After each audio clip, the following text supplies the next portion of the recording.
हमारी जो संख्या है वो भी 12 कम है। एमएलए हमारे पास हैं। तो हम इस सरकार के अंदर जो पॉलिसी है उस पॉलिसी को बहुत प्रभावित करने की स्थिति में नहीं है। हमारी पार्टी की ये लाइन भी है कि जब तक हम इस ताकत में न हो जाएं कि अपने अनुसार नीतियों का निर्माण न कर सकें, तब तक हमें सरकार में हिस्सा लेना नहीं चाहिए। लेकिन जो लोग आए हुए हैं 17 से 78 जो स्टूडेंट हैं बीएसएससी के, इन सब के समस्याओं से सरकार को अवगत भी कराते रहे हैं, सरकार से लड़ते रहे हैं। पिछले विधानसभा में भी हमने इस मसले को उठाया था। आज इन लोगों के द्वारा एक पत्र मुझे मिला है जिसमें आमंत्रित किया गया है कि 30 तारीख को गर्दनी बाग में इन लोगों का एक धरना प्रदर्शन का कार्यक्रम है।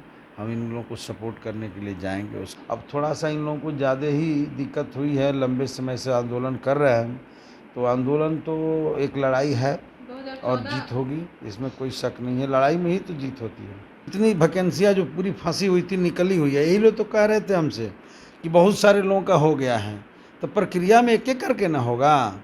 लेकिन इतना जान लीजिए कि पिछले 15 साल की जो सरकार थी और ये 8-9 महीने की जो सरकार है उसमें बहुत परिवर्तन है, गुणात्मक परिवर्तन आया है। नमस्कार, आप देख रहे हैं लाइव बिहार। मैं आपके साथ रूपम। देखिए, 2014 की वैकेंसी बीएसएससी अभ्यर्थियों की और उसका आंदोलन, कई बार आंदोलन हुआ, कई लोगों की नियुक्ति हुई, लेकिन 1778 पद खाली रहे। मतलब 1778 जो लोग हैं, अभ्यर्थी हैं, अभी तक उनकी नियुक्ति नहीं हुई है और वो दर दर के भटक रहे हैं। उन लोगों का कहना है कि हर कुछ सही है, लेकिन फिर भी पता नहीं क्यों सरकार को हमारी समस्याएं नज़र नहीं आ रही है, हमारे तरफ वो गौर नहीं फरमा रही है। अभी तक वो भटक रहे हैं और 2 दिनों के लिए वो आंदोलन भी कर रहे हैं।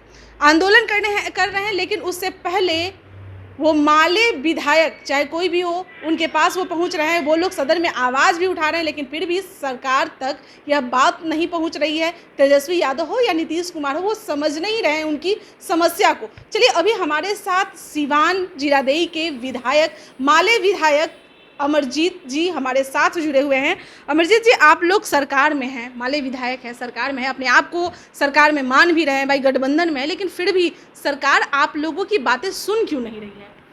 देखिए, पहली बात तो ये साफ कर दें कि हम लोग सरकार में नहीं हैं गठबंधन में तो हैं। और हमने सरकार को समर्थन किया है। ये खास परिस्थितियों में हम लोगों ने समर्थन किया, चूँकि हम इस अलायंस के पार्टनर हैं, महागठबंधन के पार्टनर हैं, इसलिए। और हमारी पार्टी के पास भी ऑफ़र था मंत्रिमंडल में आने का, लेकिन हम लोगों ने पहले ही तय किया कि अभी जो हमारी संख्या है, इतनी संख्या लेकर के अगर हम मंत्रिमंडल में जाते हैं तो हम सरकार के नीतियों में बहुत प्रभाव नहीं डाल सकते। इसलिए अभी हमें संघर्ष के ही रास्ते पर चलना है और इस सरकार के और जनता के बीच के जो यानी कि जो दूरी है उसके बीच हमें सेतु का काम करना है, हमें पुल का आंख बंद करके कुछ भी सुन लीजिएगा, कुछ भी देख लीजिएगा, बस आपके पास उतना जनाधार नहीं है तो नहीं, वो बात हम नहीं कर रहे हैं। आप बात समझ ही नहीं पाई हम क्या कहना चाहते हैं। हमारी जो संख्या है 12 एमएलए हमारे पास हैं। तो हम इस सरकार के अंदर जो पॉलिसी है उस पॉलिसी को बहुत प्रभावित करने की स्थिति में नहीं है। मेरा ये कहने का मतलब है, इसलिए हम लोगों ने रणनीति तय किया और हमारी पार्टी की ये लाइन भी है कि जब तक हम इस ताकत में न हो जाएं कि अपने अनुसार नीतियों का निर्माण न कर सकें, तब तक हमें सरकार में हिस्सा लेना नहीं चाहिए। लेकिन भारतीय जनता पार्टी जैसी पार्टी जो देश को तबाह कर रही है, परेशान कर रही है, लोकतंत्र की हत्या कर रही है, उसके खिलाफ हमें इस सरकार का समर्थन देना उचित है। हम समर्थन देते रहेंगे और जनता के समस्याओं से, कर्मचारियों की समस्याओं से, इन लोगों की समस्या, जो लोग आए हुए हैं 17 से 78 जो स्टूडेंट हैं बीएसएससी के, इन सब के समस्याओं से सरकार को अवगत भी कराते रहे हैं, सरकार से लड़ते रहे हैं। पिछले विधानसभा में भी हमने इस मसले को उठाया था शून्यकाल में और हम उससे ही लोग पहली बार मिले थे। हमने इस पर संदीप जी से भी बातचीत हुआ। हमारे पार्टी की ओर से ये जितने कर्मचारियों का मामला है, शिक्षकों का मामला है, इस तरह के ये सब कुछ वही देखते हैं। हम लोग उनको ही उस विभाग को जिम्मेवारी दिए हुए हैं और हम लोग भी ज़रूरत के अनुसार सहयोग करते हैं। तो अभी वो देख रहे हैं। आज इन लोगों के द्वारा एक पत्र मुझे मिला है जिसमें आमंत्रित किया गया है कि 30 तारीख को गर्दनी बाग में इन लोगों का एक धरना प्रदर्शन का कार्यक्रम है, हम इन लोगों को सपोर्ट करने के लिए जाएंगे उस कार्यक्रम में। तो क्या धरना ही ये लोग देते रहेंगे और आप लोग उसमें शिरकत ही करते रहेंगे, बस यही मात्र रह जाएगा? क्योंकि इनकी आवाज़ वहाँ तक पहुँचेगी, कोई मतलब मसला तो हल होगा ना, कुछ तो रिजल्ट आएगा।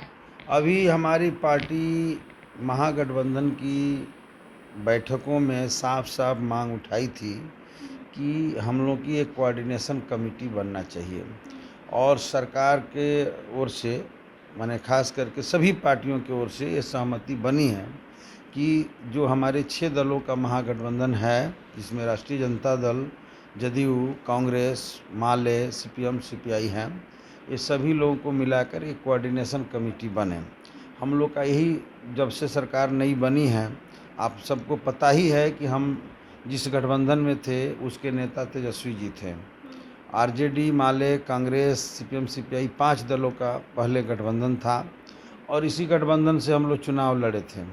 बाद में जदयू हमारी गठबंधन का पार्टनर बन गया, तो सब लोग हम लोग एक साथ हो गए, लेकिन अलग अलग एजेंडे पर चुनाव लड़ा गया था। हम लोग अलग एजेंडा पर लड़े थे, जेडीयू अलग एजेंडा पर 7 निश्चय से लेकर कुछ अन्य एजेंडा पर लड़ी थी।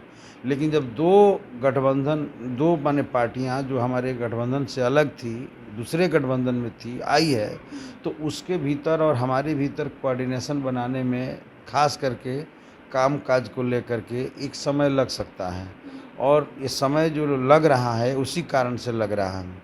अब कुछ चीज़ें लाइन पर आई है, और हम लोग हमेशा इसके प्रयास में रहते हैं कि जो लोग का भी इस तरह का मामला पेंडिंग है उसका समाधान हो जाए। और उम्मीद है कि इस कोऑर्डिनेशन कमेटी की जब भी बैठक होगी, उस बैठक में हम लोग मजबूती के साथ इन मुद्दों को रखेंगे और सरकार इसको सुनेगी, समाधान होगा। अब थोड़ा सा इन लोगों को ज़्यादा ही दिक्कत हुई है, लंबे समय से आंदोलन कर रहे हैं, तो आंदोलन तो एक लड़ाई है और जीत होगी, इसमें कोई शक नहीं है। लड़ाई में ही तो जीत होती है। 2014 कोई छोटी मोटी ये नहीं लड़ाई है, 2014 से ये लड़ाई हो रही है, बहुत बड़ी लंबी लड़ाई ये लड़ रहे हैं। एक अभी तो अगस्त से ही, पिछले अगस्त से ही हम लोग की ना इस सरकार के साथ हैं, इस सरकार के समर्थन में हम लोग आए हैं।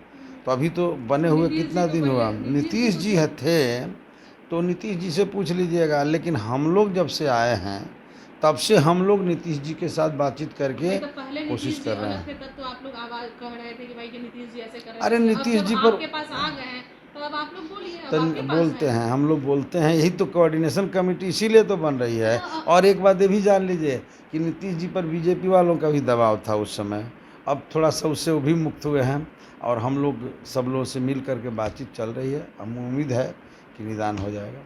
एक लास्ट सवाल है अमरजीत जी कि आप लोग सरकार के साथ में हैं, समर्थन दे रहे हैं, मतलब लोग ये जानते हैं कि भाई आप लोगों की माले की पार्टी जो है गरीबों को देखती है, सुनती है, समझती है, लेकिन जब इस तरह के मसले आप लोग नहीं सुलझा पाते हैं, सरकार में रह के भी आपकी बातें नहीं मानी जाती है, तो कहीं ना कहीं लोगों के बीच में क्या आप लोगों की पार्टी के लेकर क्या छवि नहीं खराब होगी? देखिए, सरकार का मायने मतलब आप लोग तब समझ लीजिए, सरकार मतलब कैबिनेट होता है, और कैबिनेट जो डिसीजन लेती है वही सरकार का डिसीजन होता है। बाद में वो कैबिनेट का फैसला जो है विधानसभा में जाता है, उसको फिर से वहाँ से पास किया जाता है। अभी बात सही है कि उस फैसले को पास करने में विधायकों की बहुमत की ज़रूरत होती है, लेकिन कैबिनेट के अलावा जो लोग भी हैं वो विधायक ही होते हैं, और उन लोगों को विधानसभा में सरकार के खिलाफ भी हम लोग कई सारे क्वेश्चन उठाते हैं, लड़ते हैं, बिटते हैं। आरजेडी के विधायक उठाते रहते हैं, जदयू के विधायक उठाते रहते हैं, क्योंकि कैबिनेट से अलग जो लोग भी हैं वो स्वतंत्र विधायक ही के रूप में हैं। और जब असेंबली में हम चूँकि समर्थन दिए हैं सरकार को, तो उस तरह का मसला आता है तो हम लोग समर्थन दे के पास भी करते हैं और सरकार से लड़ते भी हैं। इसलिए हम लोग अभी अगस्त से, अगस्त सुनिए ना, अगस्त से कितना दिन हुआ, 7-8 महीने का सरकार है, और 7-8 महीना में इतना बड़ा सारा काम हुआ है, इतनी वैकेंसियाँ जो पूरी फंसी हुई थी निकली हुई है। यही लोग तो कह रहे थे हमसे कि बहुत सारे लोगों का हो गया है, तो प्रक्रिया में एक एक करके ना होगा। लेकिन इतना जान लीजिए कि पिछले 15 साल की जो सरकार थी और ये 8-9 महीने की जो सरकार है, उसमें बहुत परिवर्तन है, गुणात्मक परिवर्तन आया है। इस बार बेड़ा पार लग जाएगा सर। लगेगा, बिल्कुल लगेगा।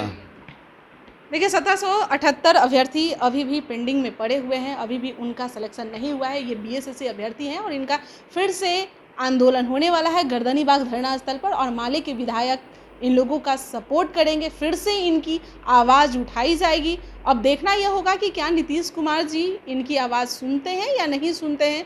हालांकि ये कह रहे हैं कि इस बार तो इनका बेड़ा पार हो जाएगा। चलिए इंतज़ार कीजिए, हम लोग भी इंतज़ार करते हैं और खबरों को आपको दिखाते हैं। बने रहें आप लाइव बिहार के साथ। धन्यवाद। लाइव बिहार यूट्यूब पर सब्सक्राइब और फेसबुक पर लाइक जरूर करें।